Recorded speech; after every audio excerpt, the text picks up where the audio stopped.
പ്രകാശ മലിനീകരണം കാരണം മിന്നാമിനുങ്ങുകൾ കേരളത്തിൽ നശിക്കുന്നു. ഇതിനൊരു ശില്പശാല നാളെ 10:30 മണിക്ക് കേരള മുഖ്യമന്ത്രി മസ്കറ്റ് ഹോട്ടലിലെ സിംഫണി ഹാളിൽ നടത്തുകയാണ്. വളരെ പ്രാധാന്യമുള്ള ഒരു സംഭവം തന്നെയാണ്.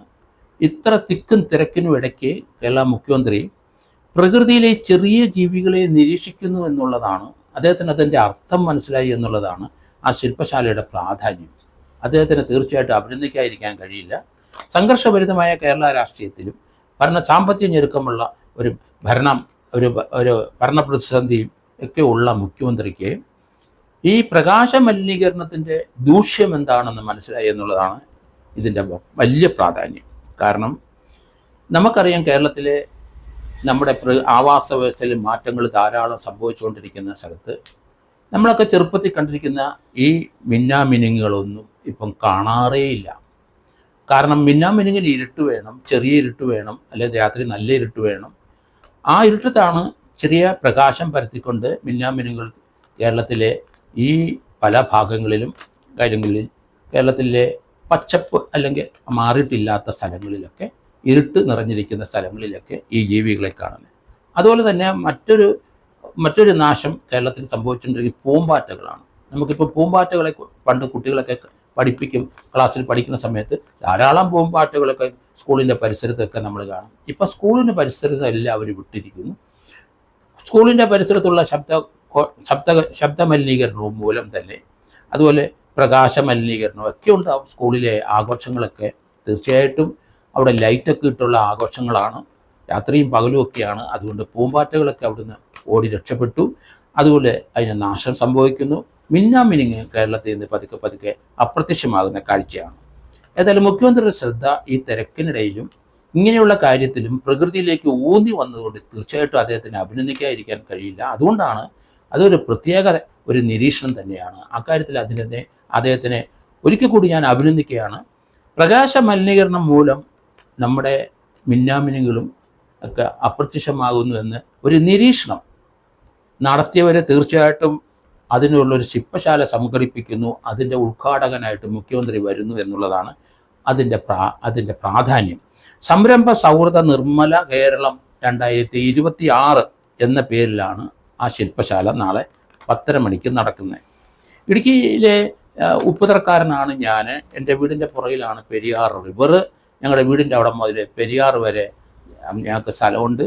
പെരിയാറിൻ്റെ തീരം വരെ എൻ്റെ ചെറുപ്പത്തിലൊക്കെ ഞങ്ങൾ അവിടെ ധാരാളം മിന്നാമിനുങ്ങുകളെയും പൂമ്പാറ്റകളെയും അവിടെ തന്നെ ആവാസ വ്യവസ്ഥയിൽ അന്നും ഇന്നും ഞങ്ങളുടെ ഭാഗത്ത് മാത്രം വ്യത്യാസമില്ലാതെ നിൽക്കുന്നതുകൊണ്ട് ആ ഏരിയയിലുള്ള കൊക്കും, വെള്ളക്കൊക്കും, കറുത്ത കൊക്കും, വെള്ളത്തിൽ നീർക്കാങ്കുഴി ഇടുന്ന ഇരണ്ടകളും, പിന്നെ തുത്തുകുണിക്കി നമ്മൾ കേട്ടിട്ടുണ്ട്, അങ്ങനെ തുത്തുകുണിക്കി പക്ഷികളും, പിന്നെ മുട്ടക്കുരുവി, തീർത്ത് ചെറിയ മുട്ടയുടെ അത്തരം ആ രീതിയിൽ വലിപ്പമുള്ള മുട്ടക്കുരുവികളും ഇരട്ടത്തല പക്ഷികളും, ഇതൊക്കെ കേരളത്തിൽ അപ്രത്യക്ഷമായിക്കൊണ്ടിരിക്കുകയാണ്.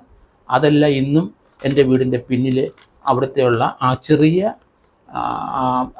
വൃക്ഷങ്ങളും ചെറിയ പുല്ലുകളും ഒക്കെ വളർന്നു നിൽക്കുന്ന ആറിൻ്റെ തീരത്ത് കാണാൻ പറ്റും. രാത്രിയിൽ അവിടെ പല സന്ദർഭത്തിലും ഇപ്പോഴും മിന്നാമിനുങ്ങിനെ ഞാൻ കാണുന്നുണ്ട്.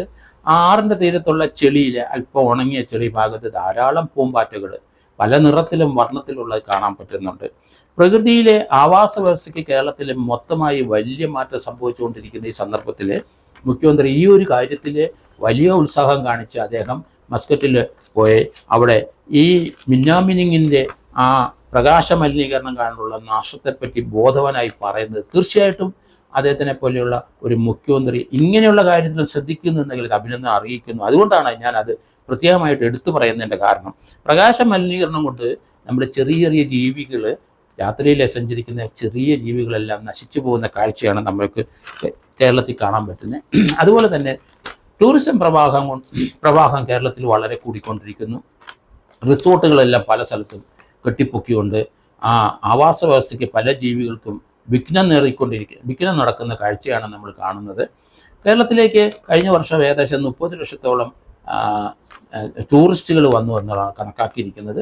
അതുപോലെ ശബരിമല ഏകദേശം 1 കോടി ജനങ്ങളെങ്കിലും വന്നു പോകുന്നുണ്ട്. ഏതായാലും 1.5 കോടിയുടെ മലവും മൂത്രവും കേരളത്തിൽ നിക്ഷേപിച്ചിട്ട് പലരും മറ്റ് സ്റ്റേറ്റുകാരും വിദേശികളും പോകുന്നത് തീർച്ചയായിട്ടും കേരളത്തിന് ഒരു ത്രെട്ടാണ്. നമ്മുടെ പ്രകൃതിക്ക് മാറ്റം സംഭവിച്ചിരിക്കുന്നു. കേരളത്തിൽ ചൂട് കൂടിക്കൊണ്ടിരിക്കുന്നു. നമ്മുടെ പല പച്ചപ്പുകളും മാറിയിരിക്കുന്നു.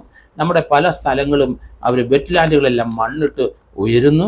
ഫ്ലാറ്റുകൾ പലതും പൊങ്ങുന്നത് കൊണ്ട് തിരുവനന്തപുരം നഗരത്തിലെ ഫ്ലാറ്റുകൾ ക്രമാതീതമായി ഉയരുന്നത് കൊണ്ട് ആ ഫ്ലാറ്റിൻ്റെ നഗരത്തിൽ ചൂട് വർദ്ധിക്കുന്നു.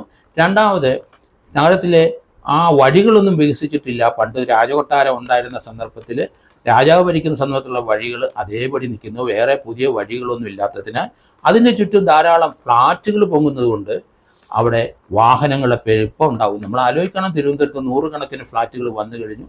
ഒരു ഫ്ലാറ്റ് എന്ന് പറഞ്ഞാൽ ഒരു കെട്ടിടത്തിനകത്ത് ഏകദേശം 40ഓളം ആൾക്കാർ, 40ഓളം ഫാമിലി ഉണ്ടാകും മിനിമം. അവിടെ 3 പേര് 4 വെച്ച് 160 പേര് അവിടെ ഉണ്ടാകും. അങ്ങനെ ആയിരക്കണക്കിന് ഫ്ലാറ്റുകൾ ട്രിവാൻഡ്രത്ത് വന്ന പോപ്പുലേഷൻ അവിടം വരെ പൊങ്ങിയിട്ടുണ്ട് എന്ന് നമ്മൾ മനസ്സിലാക്കിക്കണം. വാഹനങ്ങളുടെ പ്രവാഹം, ഒരു ഫ്ലാറ്റിൽ എങ്ങനെയായാലും 40 മുതൽ 60 വരെ വാഹനങ്ങളുണ്ട്. അങ്ങനെ വാഹനപ്പെരുപ്പവും കേരളത്തിലെ പ്രത്യേകിച്ച് തലസ്ഥാനത്ത് വലിയ പ്രശ്നം ഉണ്ടായിരിക്കുന്നു. കൊച്ചിയിലും അതുപോലെ കോഴിക്കോട് ഇത് തന്നെയുണ്ട്. അതുകൊണ്ട് ഇതിനകത്ത് ഈ പ്രകൃതി സ്നേഹികളും അതുപോലെ ഗവൺമെൻറ്റും എൻവയോൺമെൻറ്റുകാരും എല്ലാം ഒത്തൊരുമിച്ച് പ്രവർത്തിക്കേണ്ട സമയമായിരിക്കുന്നത്. ഫ്ലാറ്റുകളുടെ കൺസ്ട്രക്ഷൻ കേരളത്തിൽ നിർത്തണം. കാരണം അതുകൊണ്ടുണ്ടാകുന്ന ദൂഷ്യങ്ങൾ, ചൂട് കൂടും, കോൺക്രീറ്റ് സ്ട്രക്ചറാണ്, ചൂട് കൂടും, വാഹനപ്പെരുപ്പം ഉണ്ടാകുന്നു. അതുപോലെ തന്നെ മറ്റു ചില സാമൂഹ്യ വിപത്തുകളും ആ ഫ്ലാറ്റിൻ്റെ പരിസരത്തുണ്ടാകുന്നു. നമുക്ക് ലഭിക്കുന്ന വെള്ളങ്ങൾ ഈ ഫ്ലാറ്റുകൾ മുഴുവൻ വലിച്ചെടുക്കുകയാണ്. അവരുടെ ഓരോ ഫ്ലാറ്റിൻ്റെ അടിയിലും വലിയ വാട്ടർ ടാങ്ക് ഉണ്ടായിട്ട് നമ്മുടെ ഇവിടുത്തെ പട്ടണങ്ങളിൽ എല്ലായിടത്തും ഇപ്പം വെള്ളത്തിന് ഷോർട്ടേജും വന്നുകൊണ്ടിരിക്കുന്ന കാഴ്ച നമ്മൾ കണ്ടുകൊണ്ടിരിക്കുന്നു. വാഹനങ്ങൾ പെരുകുന്നു. അതുപോലെ മലിനമായ അവസ്ഥയിലേക്ക് നമ്മൾ മലയാളികളെ, നമ്മുടെ ഈ മണ്ണിനെ കൊണ്ടുപോകുന്നു എന്നുള്ളതാണ്. എല്ലാ സ്ഥലങ്ങളിലും നമ്മൾ ആലോചിക്കണം. എല്ലാ സ്ഥലങ്ങളിലും ഇപ്പം പ്രകൃതിക്ക് വിരുദ്ധമായ ഡീക്കേ ചെയ്യുന്ന വലിയ വലിയ ഭക്ഷ്യങ്ങളെ പദാർത്ഥങ്ങളുടെ കൂമ്പാരങ്ങൾ നമുക്ക് കാണാം. അതുകൊണ്ട് അതിനെ ഒന്ന് നശിപ്പിക്കാനോ അതിനെ പെർമനൻ്റായിട്ട് ഉന്മൂലനം ചെയ്യാനോ കഴിയില്ല. അതുപോലെ കുന്നുകൂടിക്കൊണ്ടിരിക്കുകയാണ് നമ്മുടെ പ്രകൃതിയിലേക്ക് വിരുദ്ധമായ ചില പദാർത്ഥങ്ങളെല്ലാം. അതുപോലെ നമ്മൾ ആലോചിച്ചോണം, നമ്മൾ എല്ലാ വീടുകളിലും നമുക്ക് ഈ TV ഉണ്ട്, അതുപോലെ ലാപ്ടോപ്പുകളുണ്ട്. അവയൊക്കെ സർവീസ് സെൻ്ററിൽ കൊടുത്ത് അവിടെ ഉപേക്ഷിച്ച് പോകുന്നത്, അത് ലക്ഷക്കണക്കിന് ലാപ്ടോപ്പുകളും ഇലക്ട്രോണിക് സാധനങ്ങളും TV-കളും അതുപോലെയുള്ള ഫ്രിഡ്ജുകളും പിന്നെ എയർ കണ്ടീഷനും ഇതെല്ലാം കേരളത്തിലെ മലിനമായി അവിടെ കുന്നുകൂടിക്കൊണ്ടിരിക്കുന്ന കാഴ്ചയാണ് കണ്ടത്. ഇതൊന്നും നശിച്ചു പോയില്ല, പ്രകൃതിയുടെ ലയിക്കില്ല. അതുകൊണ്ട് വരാൻ പോകുന്ന ദിവസങ്ങൾ കേരളത്തിൽ തീർച്ചയായിട്ടും കൂടുതൽ ആൾക്കാരെ വരവ് കൊണ്ട് ധാരാളം രോഗങ്ങൾ നമുക്ക് ലഭിച്ചുകൊണ്ടേയിരിക്കുന്നു. ഇന്ത്യയിൽ എങ്ങുമില്ലാത്ത പല രോഗങ്ങളും, വിദേശത്തിലുള്ള പല രോഗങ്ങളും കേരളത്തിൽ എത്തിക്കഴിഞ്ഞു.